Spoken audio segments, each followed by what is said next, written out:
थंडीत शेकोटीसमोर जेवायच्या आधी बसा किंवा जेवल्यानंतर काहीच प्रॉब्लेम नाही. करी पॅलेटमध्ये सांगली मिरज रोडवर जिल्हा अधिकारी कार्यालयाच्या अगदी समोर अगदी किचनमध्ये वाकून बघू शकता.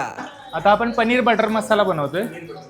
थोडा तेल आणि बटर घेतलंय आपण, त्यामध्ये खडा मसाला टाकलाय, आलं, लसूण आणि मिरची टाकतोय, बारीक चिरलेला कांदा टाकतोय, टमाटर टाकतोय,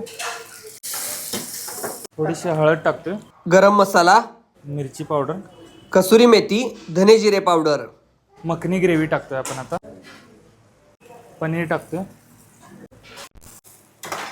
मीठ टाकतोय, साखर, अमूल फ्रेश क्रीम टाकल्यानंतर ही पनीरची भाजी आता रेडी आहे. या ठिकाणी 180 रुपयाला थाळी सुद्धा मिळते. पनीर भाजी, बुंदी रायता, दाल तडका, जिरा राईस, कांदा लिंबू, लोणचं, पुदिना चटणी आणि पनीर लच्छा पराठा या ठिकाणी मिळतो.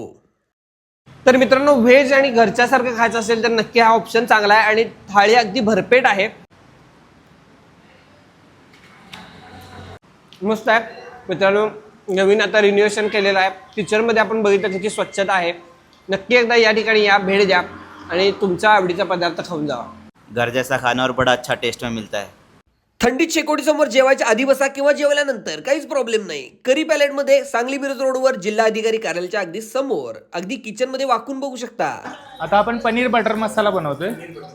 थोडा तेल आणि बटर घेतलंय आपण, त्यामध्ये खडा मसाला टाकलाय, आलं, लसूण आणि मिरची टाकतोय, बारीक चिरलेला कांदा टाकतोय, टमाटर टाकतोय, थोडीशी हळद टाकतोय, गरम मसाला, मिरची पावडर, कसुरी मेथी, धने जिरे पावडर, मखनी ग्रेव्ही टाकतोय आपण. आता पनीर टाकतोय, मीठ टाकतोय, साखर, अमूल फ्रेश क्रीम टाकल्यानंतर ही पनीरची भाजी आता रेडी आहे. या ठिकाणी 180 रुपयाला थाळी सुद्धा मिळते. पनीर भाजी, बुंदी रायता, दाल तडका, जिरा राईस, कांदा लिंबू, लोणचं, पुदिना चटणी आणि पनीर लच्छा पराठा या ठिकाणी मिळतो. तर मित्रांनो, व्हेज आणि घरच्यासारखं खायचं असेल तर नक्की हा ऑप्शन चांगला आहे आणि थाळी अगदी भरपेट आहे, मस्त आहे. मित्रांनो, नवीन आता रिन्युएशन केलेलं आहे. किचनमध्ये आपण बघितलं त्याची स्वच्छता आहे.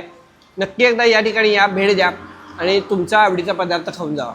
घर जैसा खाना और बड़ा अच्छा टेस्ट में मिलता है.